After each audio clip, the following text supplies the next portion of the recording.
తప్పు చేసిన ఎవరూ శిక్ష నుండి తప్పించుకోలేరని ఎమ్మెల్యే వేగుళ్ల జోగేశ్వరరావు అన్నారు. దళితుల శిరోమండనం కేసులో ఎమ్మెల్సీ తోట తిరుమతులకు శిక్ష పడడంపై ఎమ్మెల్యే స్పందిస్తూ స్థానిక టీడీపీ కార్యాలయంలో మంగళవారం సాయంత్రం ఏర్పాటు చేసిన మీడియా సమావేశంలో ఆయన మాట్లాడుతూ తమకు జరిగిన అన్యాయంపై న్యాయం కోసం 28 సంవత్సరాల పాటు అలుపెరగని పోరాటం చేసిన దళితులు పోరాట పటిమను అభినందించారు.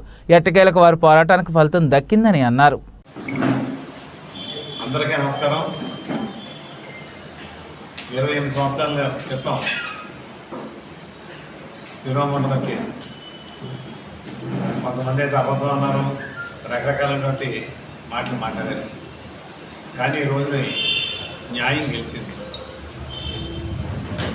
28 సంవత్సరాల నుంచి ఆ దళిత సోదరులు అనేక పోరాటాలు చేసి మాకు జరిగిన అన్యాయాన్ని మరి దానికి శిక్ష వేయాలని చెప్పి 28 సంవత్సరాలు కోర్టు చుట్టూ తిరుగుతూ ఉంటే మరి 28 సంవత్సరాల తర్వాత దానికి మోక్షం కలిగింది.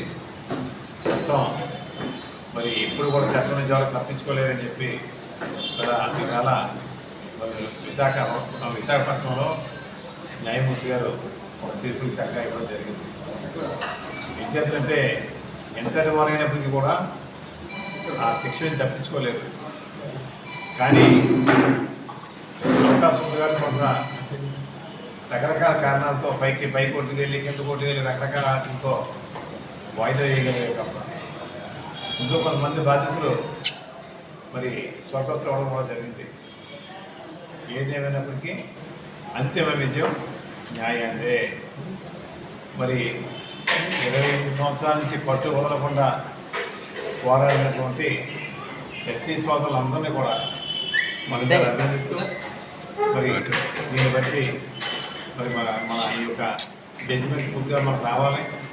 వచ్చిన తర్వాత మళ్ళీ మిగిలిన విషయాలు కూడా మాట్లాడతామని చెప్పి తెలియజేసుకుంటూ ఎవ్వరూ కూడా తప్పు చేసి చట్టం నుంచి ఎల్లకాలం తప్పించుకోలేదని చెప్పి దీన్ని బట్టి రుజువు అవుతాం.